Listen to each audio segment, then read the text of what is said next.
Hey, BookTube, this is Mika, and if you know anything about my reading taste, you know that as a region, I focus on the global south. So that is the entirety of Asia, the entirety of Africa, South America, and Eastern Europe. In terms of subject matter, I look for historically underrepresented perspectives, so LGBTQ, feminist. If I'm reading anything from the global north, then I will look for underrepresented perspectives, for example, First Nations, indigenous perspectives, those kinds of things. In terms of like fiction or nonfiction, I mostly read nonfiction and poetry, and if it's going to be fiction, it will be literary fiction. So this book does not fall into any of those categories. This is from the global north. It's about the US, but it's not an underrepresented perspective within the US. It's white woman as the forefront. So it's not that I have anything against that. It's just that if you don't actively resist American cultural imperialism and hegemony, you will be exposed to it and you will be pushed that kind of media. Now, when I go into fiction, I look to be challenged by the subject matter. I will read classics. I want to travel across time and space. I want to challenge myself. And I find that certain perspectives are not sufficiently challenging for me to warrant spending my time on. But my friend Gabby recommended this book and she kept insisting that I will enjoy it, and I was not understanding on what basis. Because based on my usual parameters of reading, I generally don't like this kind of thing. I don't mean to be disparaging, but I don't like chick lit. However, this is going to be a glowing review. I love this book. And again, I'm telling you about my taste, not to claim moral superiority or anything like that, but just that if you align with me, then you might also overlook this kind of book. Okay, so I'll go through the blurb and the background about it and then give you a very generalized review, and then I'll go more in depth. So this is soon to be an Apple TV series. So again, the plot is not exactly top secret, but I will save the people who don't want spoilers. So, chemist Elizabeth Zott is not your average woman. In fact, Elizabeth Zott would be the first to point out that there is no such thing. But it's the early 1960s, and her all male team at Hastings Research Institute take a very unscientific view of equality. Forced to resign, she reluctantly signs on as the host of a cooking show, Supper at Six. But her revolutionary approach to cooking, fueled by scientific and rational commentary, grabs the attention of a nation. And soon, a legion of overlooked housewives find themselves daring to change the status quo one molecule at a time. So this book has various accolades: Book of the Year for the Times, Sunday Times, Guardian. I don't read any of that, so I don't care. Good Housekeeping, I don't read all that. Penguin is a perfectly wonderful and respectable publisher, but I don't read everything by Penguin. We've got some people who I don't know here: Elizabeth Day, Pandora Sykes, Richard E. Grant. I don't know who that is. Nigella Lawson says, I loved Lessons in Chemistry and I'm devastated to have finished it. I do enjoy my cooking shows, I will tell you. But I go for things like Iron Chef. I go for things that are, again, that will challenge me and challenge me to think very creatively when it comes to cooking. Nigella and like Ree Drummond and that Mary Berry, they're very lifestyle for me, and it's not my thing. So there's a lot of things where I was not understanding why my friend would recommend such a thing. I thought maybe she doesn't know me that well. But once I started reading, I very much understood why she recommended it. So it's not just that this author can render characters with incredible complexity, it's also that I very much resonate and see myself within this. Now, I seek out fiction where I'm not going to see myself. I want to challenge myself. But it was just so life affirming and wonderful to experience someone who can articulate these aspects of the human experience. I think a lot of us as readers just feel, oh, I am so alone in XYZ experience, and we find parts of ourselves within books. And again, it creates this warmth and camaraderie where you might otherwise feel very alone within your life. So as you can see, I've tabbed this book in various places. So now I'm going to go into detail and the aspects that I love, the aspects that stuck with me. If you want to leave now and you don't want to talk about plot, that's totally fine. Okay, so this begins with Madeline, who is the child of our protagonist, but we don't know anything. We just thrust in now with a woman, Elizabeth Zott, and Madeline. So Madeline was that kind of child, the child who could hum a Bach concerto but couldn't tie her own shoes, who could explain the Earth's rotation but stumbled at tic-tac-toe. And that was the problem. Because while musical prodigies are always celebrated, early readers aren't. And that's because early readers are only good at something that others will eventually be good at too. So being first isn't special, it's just annoying. Madeline understood this, That's why she made it a point each morning, after her mother had left and while her babysitter neighbor Harriet was busy, to extract the notes from the lunchbox, read them, and then store them with all the other notes that she kept in a shoebox at the back of her closet. So, examples of these notes that her mother writes is: play sports at recess, but do not automatically let the boys win. It is not your imagination. Most people are awful. So these are the kinds of things that Elizabeth is writing in her child's lunchbox, and obviously her child is hiding these things. Once at school, she pretended to be like all the other kids, basically illiterate. To Madeline, fitting in mattered more than anything, and her proof was irrefutable. Her mother had never fit in, and look what happened to her. And this is such an experience that a lot of us as readers can identify with. I think also being intelligent, and we don't necessarily say that to be full of ourselves or stuck up or snotty, but intelligence attracts a lot of envy from people. So people might think, oh, things come so easily for Madeline. Reading comes so easily, you don't have to struggle. And then that ultimately becomes, you don't struggle at reading, therefore you must not struggle at anything. And I know it's a very much of a stretch of imagination. However, anyone who's been bullied, made fun of for being intelligent, mocked, you've dealt with all of these kinds of snide comments that people throw at you. You know exactly what it's like to be on the receiving end of people's envy and how hurtful it is, because again, you're just being yourself, but people just are horrible, and you wonder why does everyone hate me so much. This next passage I very much love as well, and again I will give you a little bit of background. So not only was I necessarily an early reader, like is discussed in here, but I also went into a career in science. So as soon as I matriculated, so that's your grade 12 within South Africa, I went into a Bachelor of Pharmacy at the University of the Witwatersrand, which, okay, a lot of people will say, oh, it's the Harvard of Africa or whatever that is. Okay, think whatever you want to think about that university and its reputation. I went into pharmacy, I studied it for 3 years. I really enjoyed research, I enjoyed being in the labs. However, lab work is not, I mean, pharmacists in South Africa are mostly retail pharmacists. That's where the need is. It's not necessarily within the labs and within research. And the other thing is, my strengths are a lot more in the social sciences, within English, within these kinds of things, as opposed to physics, chemistry. But I do have a background within chemistry, biology, physics, that kind of thing. So Elizabeth talks about how she had been stealing equipment and supplies from other labs, including from this man, Calvin. And Calvin says, but why was it so hard to get supplies? Calvin asked. Hastings has plenty of money. Elizabeth looked at him as if she'd just asked how, with all those rice paddies, there could possibly be starving children in China. Sex discrimination, she answered, taking the number 2 pencil she always wore either behind her ear or in her hair and tapping it with emphasis on the table. But also politics, favoritism, inequality, and general unfairness. He chewed on his lips. But mostly sex discrimination, she said.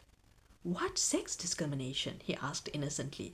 Why wouldn't we want women in science? That makes no sense. We need all the scientists we can get. Elizabeth looked at him, astonished. She had been under the impression that Calvin Evans was a smart man, but now she realized he was one of those people who might only be smart in one narrow way. She studied him more closely, as if assessing what it might take to get through. Gathering her hair in both hands, she wound it twice before placing it in a knot on top of her head. Then she secured it with her pencil. When you were at Cambridge, she said carefully, placing her hands back on the table, how many women scientists did you know?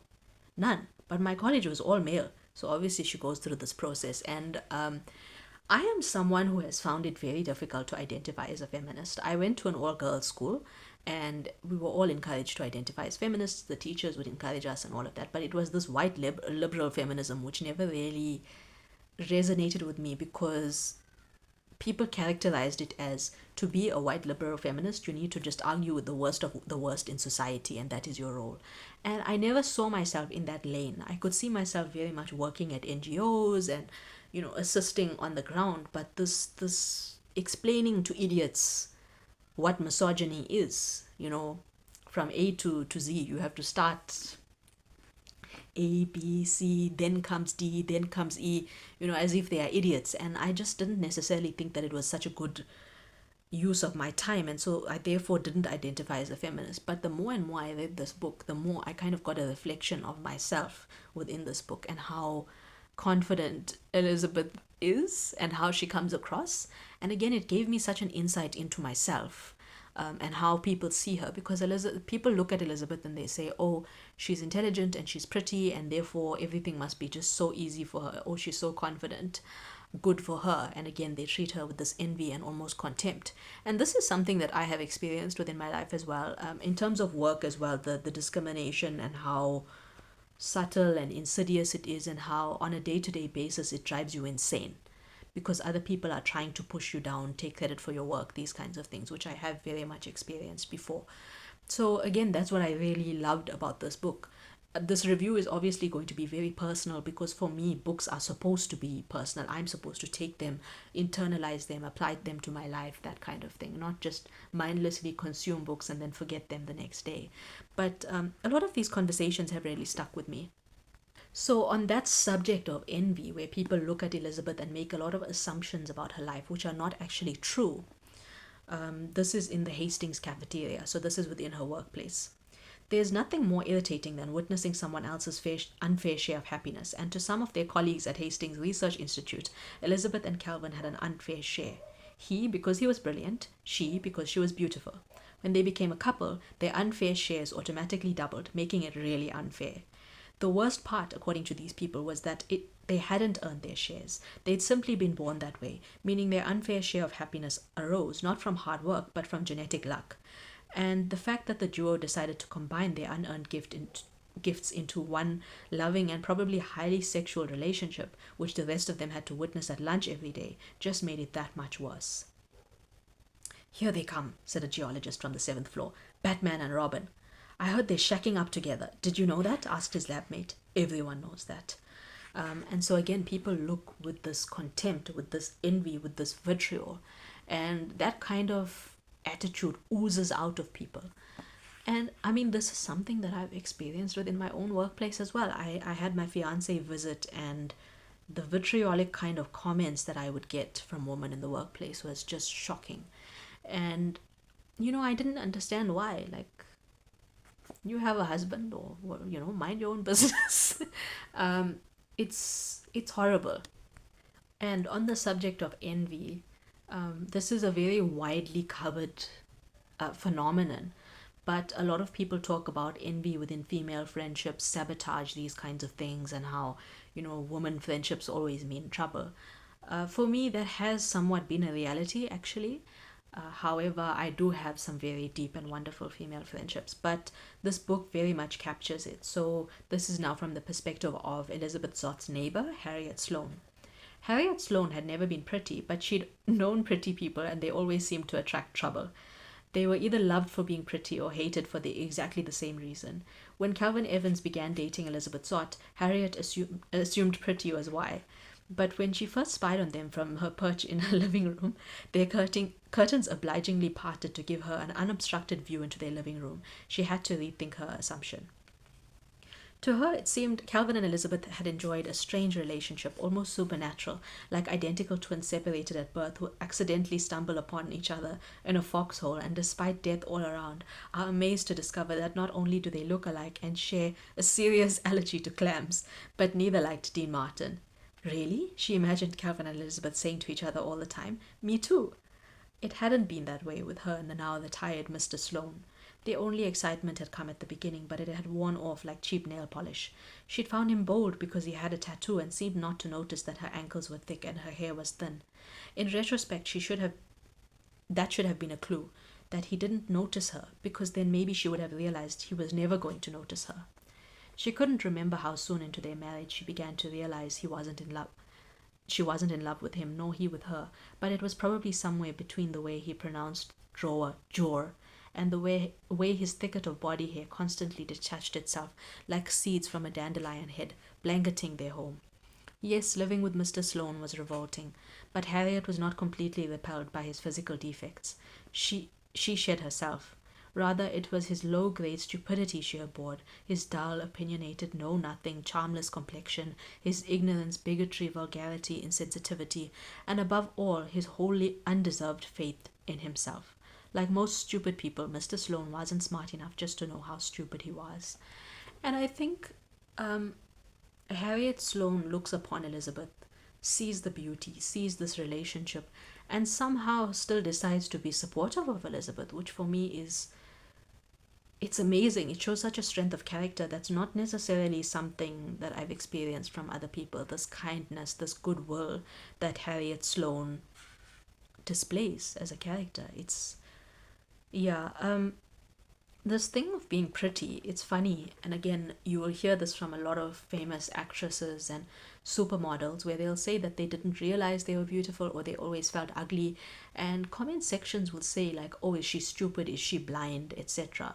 However, a lot of supermodels were very badly teased or very badly bullied because their features are striking, because their features are so unique. And it is that uniqueness that ultimately makes them famous later. I think Angelina Jolie, she she was badly bullied for her features, for her large lips. Someone like Salma Hayek as well, because she came from a Mexican family, there was very bad colorism, and so it was, oh, you are darker skinned than everyone else, therefore you are ugly. You know, you have this curly hair, you look very quintessentially Mexican. I mean, what does a Mexican person look like? You can look like a lot of things. However, these things like colorism, racism, all of these, it conspires to bring people down and put people down. Now, that's obviously something that I've experienced within my life. I've experienced colorism, and so people have said, no, you're too dark skinned, your hair is too curly, therefore you are ugly. However, it took me being in my early 20s where I was exposed to people who had different views of beauty and who actually found me beautiful. You know, beauty is in the eye of the beholder and all of that. But this book really renders it in a beautiful way, I think. So I really admire Harriet Sloane as a character, and I aspire, as much as I'm very much Elizabeth Zott, I also aspire to be Harriet. And we get more of an insight into Harriet Sloane here, and Elizabeth just feels crazy, you know. She says she's a woman who didn't speak to her family, who'd refused to marry a man she deeply loved, who'd gotten fired from her job, who spent her days teaching her dog words, which she seemed selfish or crazy or both. She wasn't sure, but she had a feeling that the woman across the street would know. Elizabeth wasn't one for church, but there was something holy about Harriet Sloane. She was like a practical priest, someone to whom one could confess things, fears, hopes, mistakes, and expect in return not a simpleton's recipe for prayers and beads, or a psychologist's standard, and how does that make you feel, run around, but actual wisdom. How to get on with the business at hand, how to survive. She picked up the phone, unaware that Harriet's binoculars were already confirming the dialing pattern from her front window. "Hello," Harriet answered casually as she forced her binoculars back between the sofa cushions. "You've reached the Sloane residence." "Harriet, this is Elizabeth Zott. Be right over."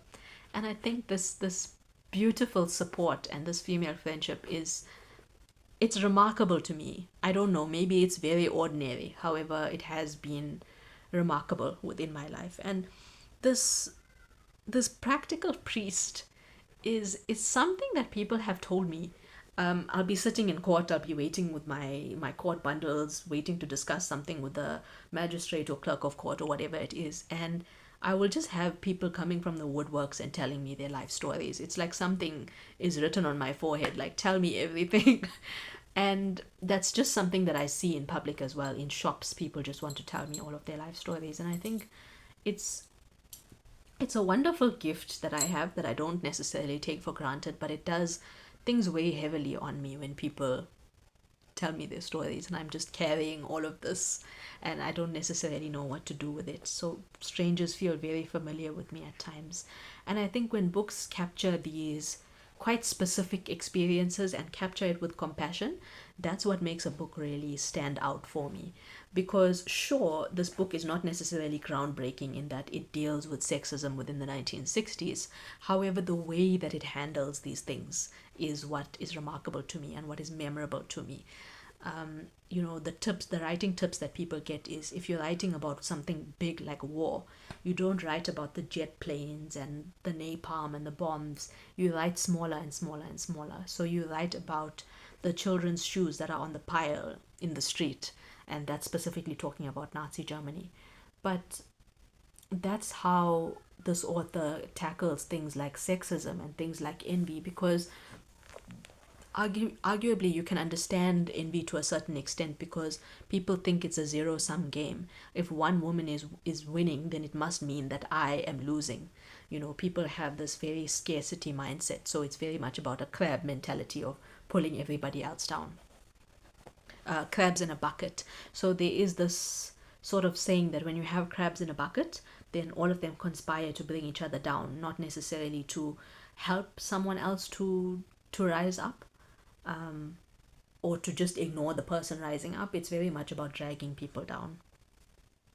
So this talks about underemployment, and this is something that I think a lot of us can relate to. There's the concept of shit jobs and bullshit jobs, and it talks about how bullshit jobs are very bureaucratic, very pointless kind of jobs. So that's kind of talking about underemployment. And shit jobs are generally the ones where it's very labor intensive, but it pays very badly. So things like retail, where you can see the purpose of it, that it's important, but it is very labor intensive and pays very little. However, bullshit jobs, underemployment, is maybe salaried position, white collar positions, and you'll find blue and white collar workers fighting and saying, blue collar workers saying, oh, I would kill to do nothing all day. But the stress of underemployment does wear a person down, unfortunately. So that's what it talks about this here. So she'd been back at Hastings for 2 months now, and the stress of underemployment was killing her. She knew people in high stress jobs often longed for a simpler position, something that didn't require heart or brain power, something that didn't prey on their sagging spirits at 3 in the morning. But she had learned that underemployment was worse. Not only did her paycheck reflect her lowly status, but her brain hurt from inactivity. And yet, despite the fact that her colleagues knew she could run intellectual circles around them, she was expected to rah-rah whatever minor accomplishments they churned out. But today's accomplishment was not minor, it was major. The latest edition of Science Journal was out, and Donati's paper was in it. Nothing earth-shattering. That's how Donati had described his article a few months back. But the work was earth-shattering, and she should know because it was hers. So, of course, her work is being taken credit for. And that happens in the year of our Lord, 2026, unfortunately, as well. And this is a really sweet and funny moment I saw in the book that really stuck with me. So, there's Walter and Elizabeth in this interaction. He didn't eat lunch, Rosa said. Took nothing from the cart, and we know he hasn't had dinner. Walter, Elizabeth said, taking charge. Take this home. She placed a large baking dish in his hands. It's the spinach casserole I just made. Put it in the oven at 375 degrees for 40 minutes. That's obviously Fahrenheit, not Celsius. Can you do that? No, he said, sitting up. I can't. And anyway, Amanda, his daughter, hates spinach, so again, no. And then realizing he sounded like a petulant child, he turned to the hair and makeup woman, what was her name? And said, I'm sorry to have worried you, slurring a mixture of possible first names, but I'm completely fine. You have a nice night now. To prove how fine he was, he got up from his chair and walked unsteadily to his office, waiting until he was sure they'd both left the building before he left himself. But when he got to the parking lot, he found the casserole sitting on the hood of his car. Bake at 375 degrees for 40 minutes, the note said. When he got home, and only because he was tired, he stuck the damn thing in the oven, and not too long after that, sat down to dinner with his young daughter. 3 bites later, Amanda declared it to be the best thing she'd ever eaten. And I love this moment because I'm also someone who's a very keen chef, I suppose, cook. I'm just a home cook. I don't have any training. But my sister would often proclaim she doesn't like mushrooms or whatever it is. And I would always obviously respect it and just set mushrooms aside and not force her to eat it. But sometimes I'd be cooking and she'd say, oh, that smells so wonderful, what is it? And I'd say, oh, it's mushrooms. You don't like mushrooms, but here, have a bite if you like. And it was very much the same thing with my fiance. He never really liked mushrooms, and then he tasted them and he was just so delighted by the way that I cooked mushrooms. And I just said, well, that's just the way that I cook mushrooms. And it's a wonderful thing to feed people. this book very much captures that. It captures how Elizabeth is very practical when it comes to food. She thinks of everything very scientifically. She describes salt as, oh, past the sodium chloride, and she writes the organic formula for vinegar as well. So she doesn't just say the usual layman's term vinegar. And some people might find that disingenuous and say, oh no, that's not how scientists actually talk and the way that scientists actually think. But I do very much think of ionic and covalent bonds and all of these things. Again, within my pharmacy degree, and I was on a science track in high school and that kind of thing. I'm now a practicing lawyer. I've got a law degree. I've been practicing law for approximately 3 years now. But I still do think that way. The way that you study very much informs the way that you think. So I think Elizabeth's inner world has been very well captured, but also the inner worlds of the other characters and how she is perceived and the way that she comes across. Because the way that she takes charge on camera and she's so natural on camera, that's something that people told me when I was on BookTube for the first time, that, oh, Rasmika's a natural on camera. And that's not necessarily something that would have occurred to me. I just filmed and I just went for it. And I was determined I'm never going to talk down to my audience, etc. And that's how Elizabeth views things as well. So this book has given me an insight into myself in some ways. Okay, so this is an interaction between Elizabeth and Harriet. Harriet is a lot more pragmatic than Elizabeth. Elizabeth can tend to be a lot more idealistic, so ahead of the times, very groundbreaking, but that makes you very unpopular. And the thing is, whether you're a feminist or not a feminist, the thing is you can do everything right and you still don't win. And I think that is a polarity that's shown between Harriet and Elizabeth here, because Harriet did everything right. She got married, she had her kids, all of that. But in a way, she still never got to be happy. She was never enough in terms of societies and patriarchal standards. So my viewpoint is, you're going to be hated anyway. You're going to be unpopular anyway. You might as well be yourself, because you're always going to alienate people, and that's okay. Whereas Harriet is a lot more cautious. So Harriet says, I agree, Harriet had said, treading carefully, but maybe you could only pretend to do what they want, play along. Elizabeth cocked her head to the side. Play along? You know what I mean, Harriet said. You're smart. It might be off-putting to Mr. Pine or that Lebensmal person. You know how men are.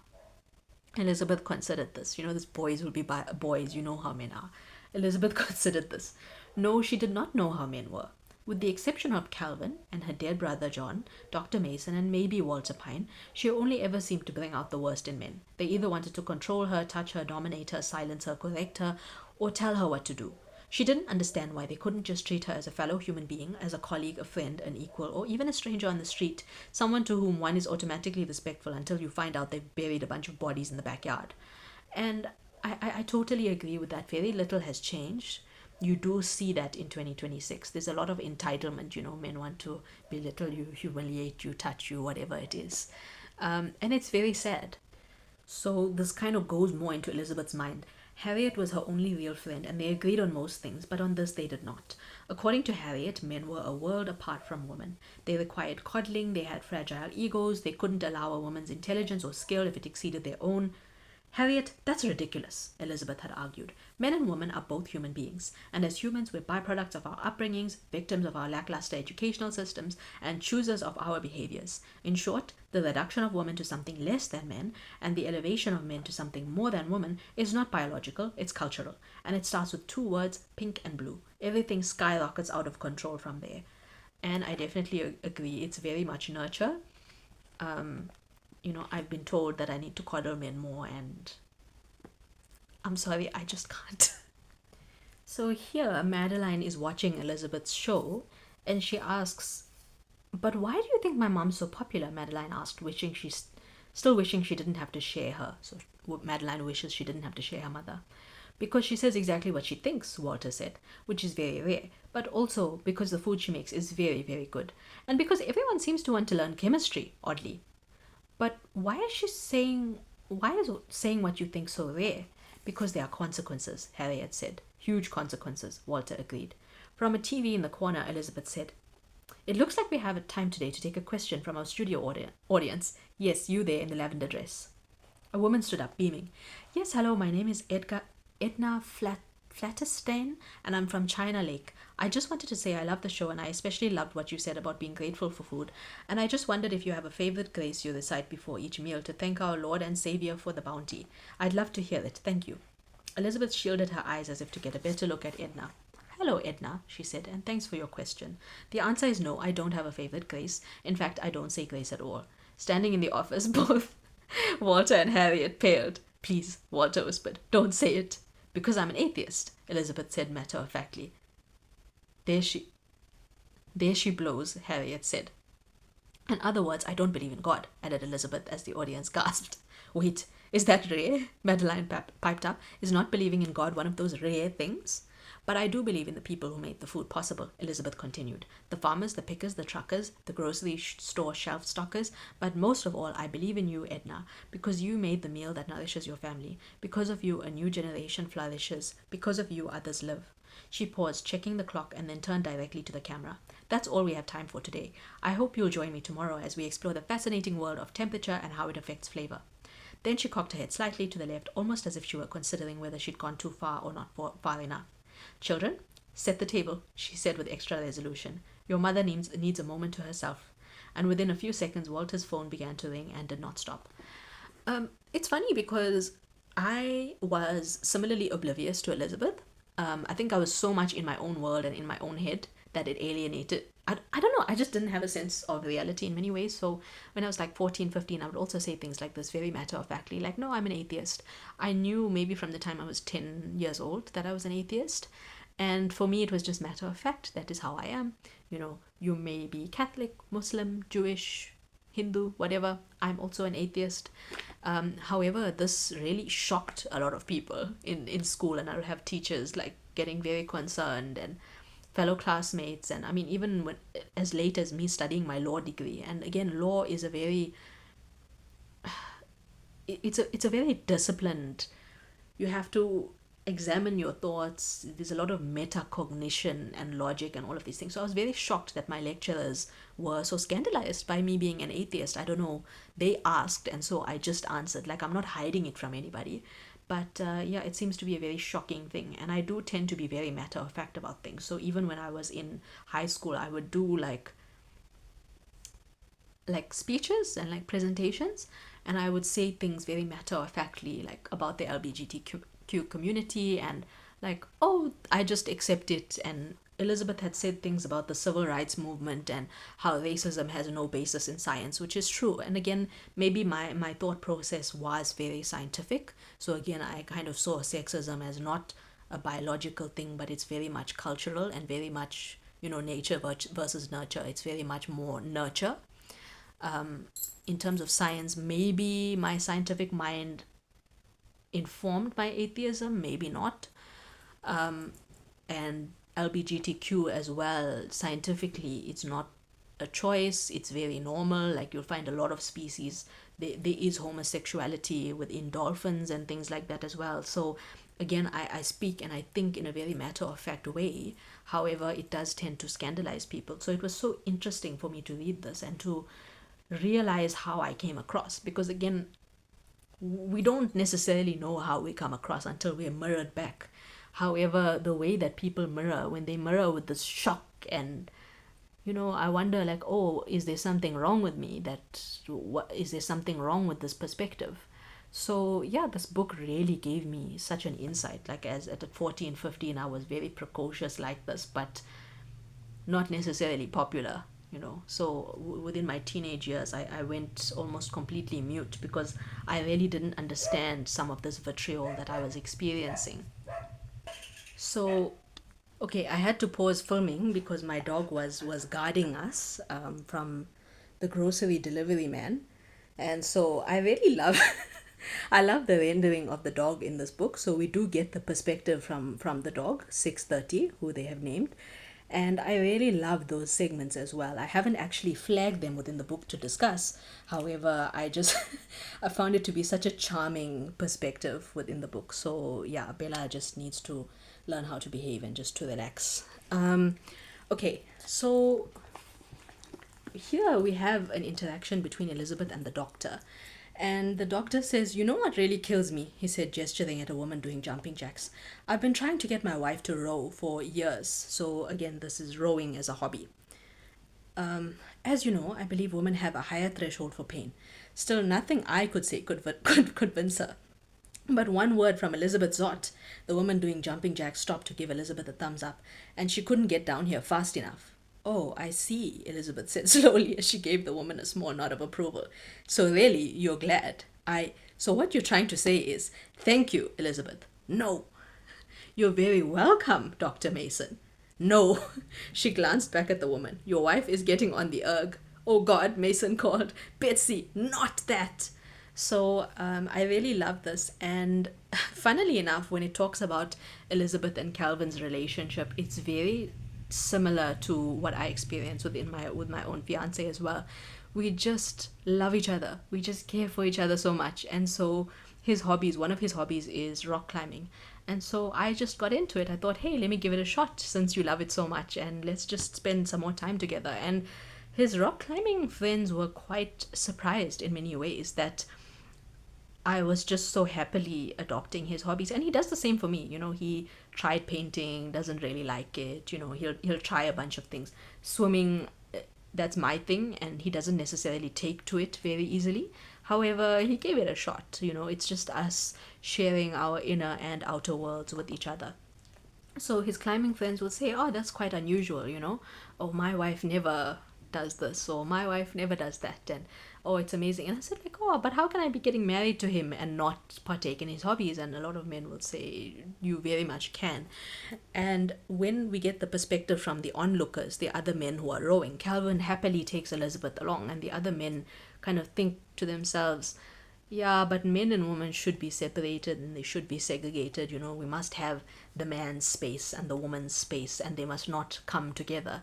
But as Elizabeth says, that's very much nurture and not nature.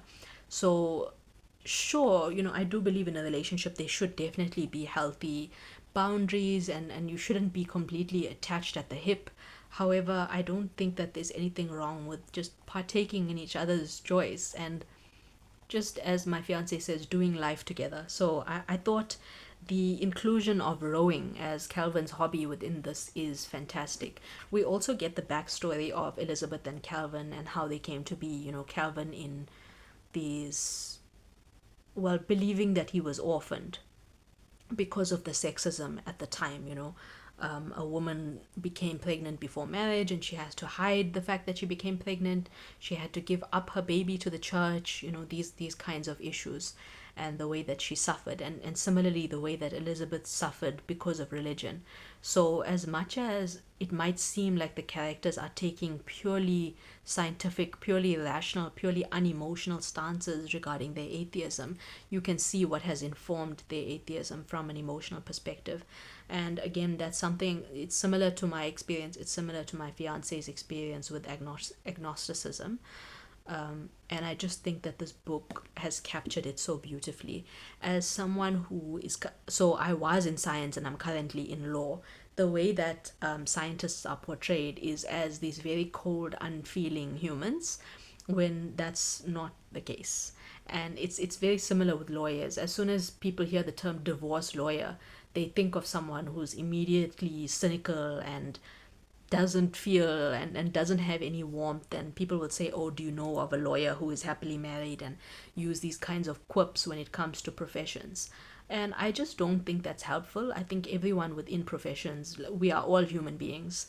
So yeah, this book really captures that humanness beautifully. Then Elizabeth describes her love for Calvin, and she says, "I fell in love with Calvin," she was saying, "because he was intelligent and kind, but also because he was the first man to take me seriously.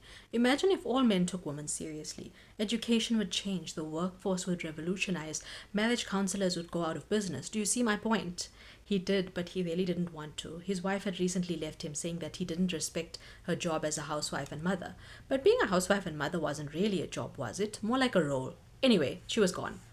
That's why I wanted to use supper at 6 to teach chemistry, because when women understand chemistry, they begin to understand how things work. Roth looked confused.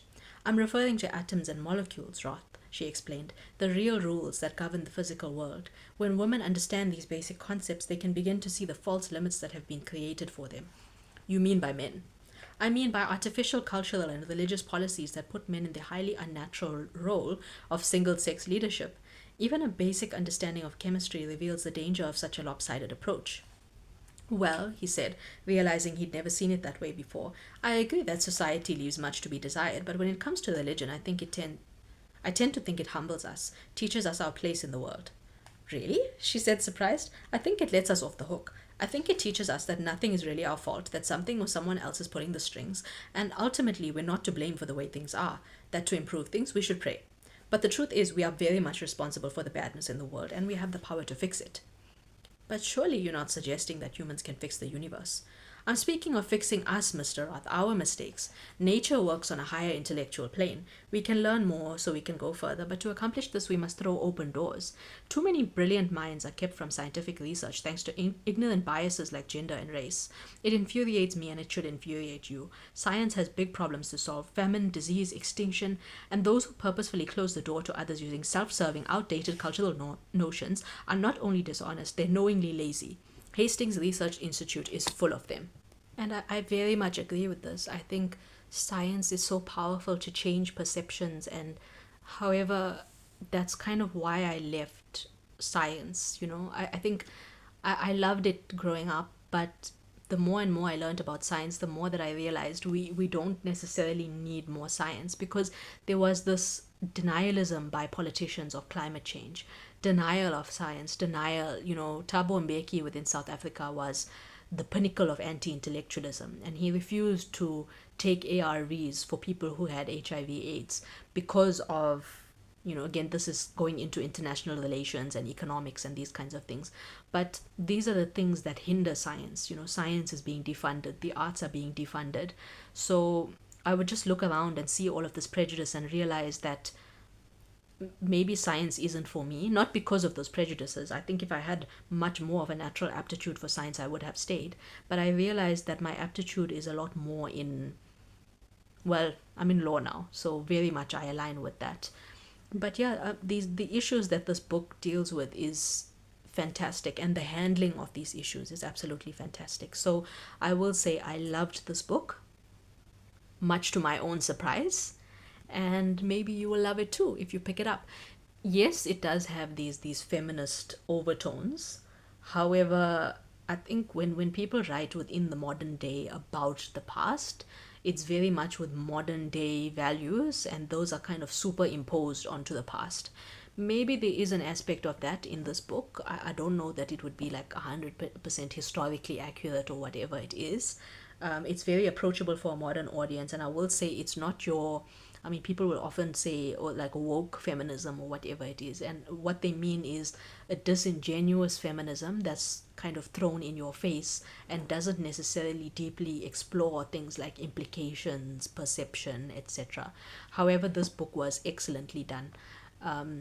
So again, I'm a leftist, so I'm not a conservative where I resist feminism, but I resist performativity. I resist things when they are on the surface level. And this book is most definitely not on the surface level. It really does deal with human psychology and perception in a beautiful way. So I would highly recommend it. This has been quite a long discussion, but I just hope you've enjoyed coming on the journey with me, and maybe you'll give this book a try.